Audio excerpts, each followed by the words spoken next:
Disappointing loss for Pakistan. चीज तो पक्की है कि जब तक मैं कैप्टन हूं हम खेलेंगे तो ऐसे ही। मैं मतलब मुझे लगता है कि यही गोइंग फॉरवर्ड तरीका है क्रिकेट खेलने का, क्योंकि दुनिया सारी ऐसे ही खेल रही है। वेस्ट इंडीज की टीम 9वें नंबर पे हम आ गए हैं। अब तालियां नहीं होनी चाहिए इस पे? अफसोस हो रहा है इसके ऊपर कि क्रिकेटिंग नेशन है हमारी यार, क्या सोच रहे होंगे दुनिया वाले, हंसेंगे। ना आपकी टीम में कोई करैक्टर नजर आ रहा है, ना उनकी कोई पर्सनैलिटी है, ना वो प्रेजेंटेशन में बात कर सकते हैं। सवाल कुछ पूछते हैं, जवाब कुछ देते हैं। मरने का मुकाम है पाकिस्तान टीम के लिए, बल्कि चुल्लू भर पानी लें और उसमें डूब जाएं आप। इतनी घटिया सोच, इतनी गंदी सोच के साथ हमारे लोगों ने पाकिस्तान क्रिकेट को खिलाने की कोशिश की है और कर रहे हैं और बर्बाद कर रहे हैं। मुझे तो ऐसा लगता है कि ये क्रिकेट भी ना, हमारी पाकिस्तान क्रिकेट भी पॉलिटिक्स की तरह इस्तेमाल की जा रही है। बहुत सारी दुनिया मैच इसलिए देखना छोड़ गई और पाकिस्तान टीम को इसलिए फॉलो करना छोड़ गई क्योंकि स्टार ही नहीं है। गलतियों से सीखेंगे और अलमिया यही है, फ्रस्ट्रेशन यही है कि गलतियों से ज्यादा सीखते नहीं है। 2 कदम आगे लेते हैं तो 3 स्टेप पीछे ले जाते हैं। थकी हुई थर्ड क्लास घटिया किस्म की सोच की वजह से हमारे बैट्समैनों का सारा कॉन्फिडेंस बर्बाद कर दिया। कौन पैसे दे के पाकिस्तान टीम को देखने आएगा, खुद सोचें। पायलट हमें वेस्ट इंडीज ने छोड़ दिया क्योंकि पायलट हम नंबर 1 है, हम नंबर 1 है। मेरा तो यही आइडिया कि आप इस तरह एवरेज के साथ चलते जाएं माशाल्लाह, और इसी तरह बेड़ा गर्क करते जाएं, होता रहेगा। क्योंकि दुख तो होगा, ऑब्वियसली आपको भी होगा, मुझे भी होगा। मुझे बताएं फॉलोइंग कैसे आएगी जब ये परफॉर्मेंसेस होंगी? मतलब कोई मेथोडोलॉजी नहीं है, अजीब हम खेल रहे हैं क्रिकेट, अजीब हमारा पुरसाने हाल हुआ हुआ है। एक मैच में थोड़ी सी आपको फ्लेयर दिख जाती है, अगले मैच में धड़म करके फिर हम मुंह के बल गिरते हैं। शर्म आनी चाहिए, शर्म आनी चाहिए, शर्म आनी चाहिए हमारे लोगों को। इससे ज्यादा बड़ा वर्ड मैं कह सकता था अगर मैं कैमरे के सामने नहीं होता। सुबह जब वेस्ट इंडीज बैटिंग करने आई है तब से पाकिस्तान ने ना पहले ओवर से पैनिक बटन दबाया हुआ था कि यार अगर वो रन कर गए ना तो हमें टेंशन होनी है। आपके बैट्समैनों की टांगे छत पे लगी रही हैं, प्रॉब्लम ही प्रॉब्लम। क्यों? क्योंकि भाई हमारी बैटिंग लाइनअप और उनकी बैटिंग लाइनअप में जमीन आसमान का फर्क था। 20 ओवर में हम फारग हो जाते हैं। वेरी डिसअपॉइंटिंग बैटिंग, कोई इलाज नहीं है। कोई आपको बंदा लाएं तगड़ा सा एंडी फ्लावर जैसा या मेरे जैसा, या कोई डैडा बंदा लाएं जो ब्रांड्स को खड़ा करे। पाकिस्तान इस नहज पे पहुंचा कैसे है? मुझे लगता है कि क्रिकेट वैसे जैसे बोलते हैं ना कि आप इसमें कोई प्रेडिक्ट नहीं कर सकते, अनप्रेडिक्टेबल गेम है, मगर एक चीज अगर आप कंप्लीसेंट होते हैं तो आप प्रेडिक्ट कर सकते हैं कि कोई भी टीम पलट कर वार करके आपको गिरा सकती है। वेस्ट इंडीज ने जो बैटिंग की है वो अपनी तरीके एक खास है। पाकिस्तान की इंटेंट वाली बैटिंग भाई साहब फिर एक दफा फेल हो गई। सुबह सुबह उठा के ये अजाब अगर दिखाना है तो भाई मत उठाओ। सुबह 5 बजे उठने के बाद ये नहीं बर्दाश्त हो पाएगा। दावे कुछ और हैं और हकीकत कुछ और है। जहां पे भी मतलब थोड़ी सी पिच इनको इस तरह की मिले कि जहां पे बैटिंग करना जरा दुश्वार है, तो वहां पे फिर आप देख लीजिए काफी ट्रबल हो जाती है। जेसन होल्डर तो आज ऐसे आके ऊपर चढ़ा है पाकिस्तान टीम के कि मतलब तो जेसन होल्डर ना हो गया, पता नहीं कौन हो गया।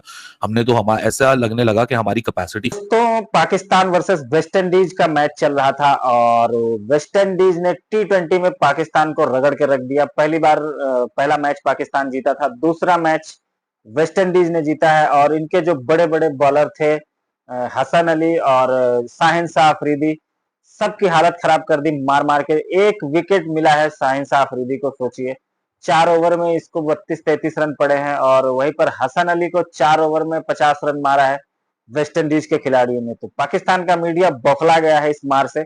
आइए देखते हैं। ये आइडिया कि आप इस तरह एवरेज के साथ चलते जाएं माशाल्लाह, और इसी तरह बेड़ा गर्क करते जाएं, होता रहेगा। क्योंकि दुख तो होगा, ऑब्वियसली आपको भी होगा, मुझे भी होगा। मुझे बताएं फॉलोइंग कैसे आएगी जब ये परफॉर्मेंसेस होंगी? कोई मुझे ये बता दे कि आज की टीम में कोई स्टार है, एक भी नहीं। 99 का हर बंदा स्टार था। सकलैन अपना स्टार बना हुआ था, उसका अपना एक टैलेंट था। शाहिद अफरीदी अपना, वसीम अकरम अपना, रजाक अपना, अजहर महमूद अपना, वकार यूनुस अपने, यूसुफ, हाँ जी, यूनुस, इंजमाम, ये सारे अपने इंडिविजुअल स्टार थे। आज के टाइम में लगता है कोई यार कोई क्लब लेवल की टीम खेल रही है। अब इस क्लब लेवल टीम का अब मुझे ये नहीं आइडिया कि अब यार यहाँ से हम किधर जाएंगे।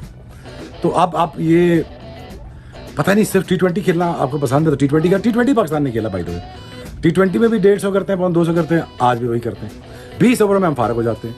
वेरी डिसअपॉइंटिंग बैटिंग, कोई इलाज नहीं है। कोई आपको बंदा लाएं तगड़ा सा एंडी फ्लावर जैसा या मेरे जैसा, या कोई डैडा बंदा लाएं जो ब्रांड्स को खड़ा करे और डिमांड करे कि यार ये 2 भाई, ये आपको करना पड़ेगा।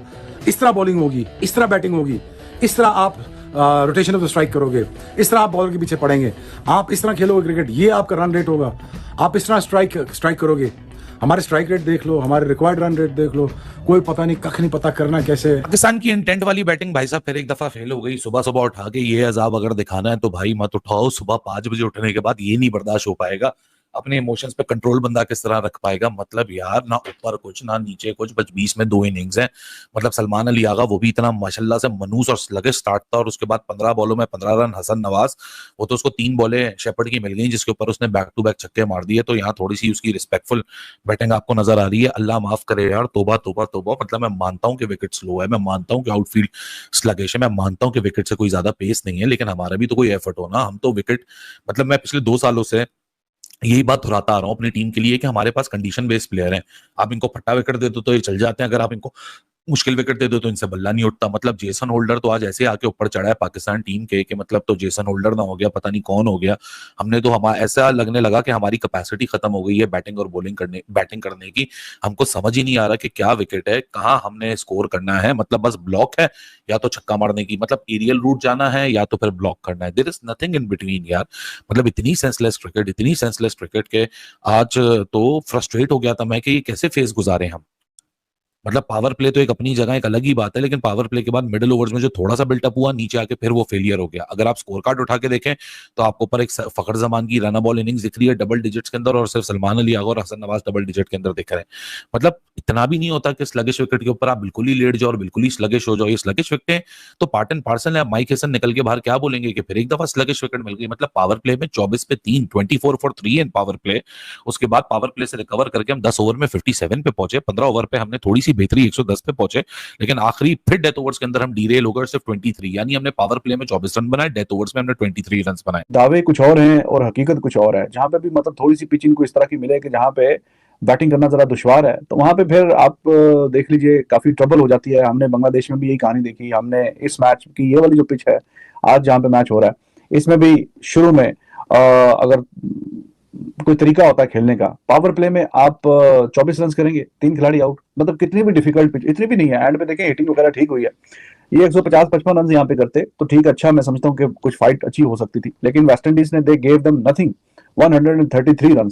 एक लड़का जो अच्छा खेल के गया वो हसन नवाज। हसन नवाज बाकी बड़ा अच्छा खेल के गया, उसने 3 गेंदों पे 3 मुसलसल छक्के भी मारे। तो उसी की एक बारी है। शुरू में चलो विकेटें गिर रही थी, उसने भी टाइम लिया थोड़ा सा, जो कि जायज बात है, लेकिन उसके बाद जैसे ही वो जरा थोड़ा सा सेट हुआ तो ही वाज डूइंग वेल। उसने अच्छे मतलब रन्स किए, लेकिन अब वो जिस तरीके से खेलता है तो उसके आउट होने का चांस तो रहता है। 23 गेंदों पे 40 उसका है। बाकी आपने क्या किया है, 9 रन जो है वो आपके एक्स्ट्रास के हैं। तो बाकी आप मिल मिला के आगा ठीक है 33 गेंदों पे 38। लेकिन फिर देखें फिर बाबर आजम क्यों बुरा है। बाबर आजम अगर आगा ने भी मतलब पिछले मैच में 9 गेंदों पे 10 गेंदों पे 9 या 9 गेंदों पे 10 और यहाँ पे 33 गेंदों पे 38, तो ये ऐसा स्ट्राइक रेट तो फिर वो इससे अच्छा खेल लेता है ना। फिर बाबर आजम तो इससे अच्छा खेल लेता है। तो फिर अगर उसको निकाला है या कप्तानी से हटाया है, फिर रिजवान था उसको भी साइड पे किया है, आगे को लेके आए हैं, तो आगा जो है वो अब बांग्लादेश में परफॉर्मेंस नहीं आई, नहीं कर पाया। तो भाई फिर यहाँ तो करके बताओ। इसका मतलब है कि फिर वही गेम रह गई है, सिंगल डबल वाली सिंगल डबल वाली। और वो तो फिर जो आपसे ज्यादा अच्छा खेल लेते हैं सिंगल डबल वाली गेम, तो वो तो पहले भी मौजूद है।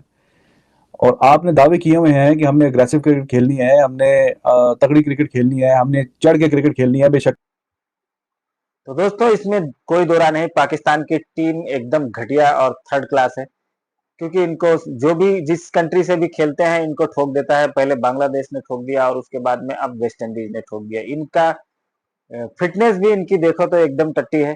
133 रन या 130 रन 135 रन क्या वैल्यू रखता है, क्या कौन सा बड़ा स्कोर है T20 में। एक भी प्लेयर इनका ऐसा नहीं है जो कि 200 के स्ट्राइक रेट से बैटिंग कर सके। और वेस्ट इंडीज में तो साई होप करके एक प्लेयर था और एक और प्लेयर है। 2 प्लेयर्स ने ज्यादा रन मारे, लेकिन अब 133 रन इन्होंने बनाए ही हैं, तो वेस्ट इंडीज क्या करे, उसमें कितना मार देगी वो। आखिरकार वेस्ट इंडीज ने इनको ठोका और अभी आने वाला मैच जो है उसमें भी इनकी ठुकाई ही होनी है।